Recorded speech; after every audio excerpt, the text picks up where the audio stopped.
இயேசு வந்தது பாவத்துக்கு அடிமையாய் கிடக்கிறவங்களை மாத்திரம் விடுதலையாக்க வல்ல.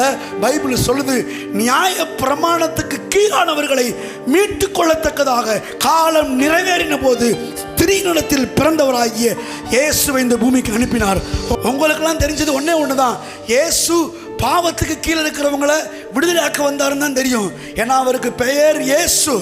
இயேசு என்றால் பாவங்களை நீக்கி ரட்சிக்கிறவன் அர்த்தம். அது உங்களுக்கு தெரியும். அதுக்காகத்தான் வந்தார்னு.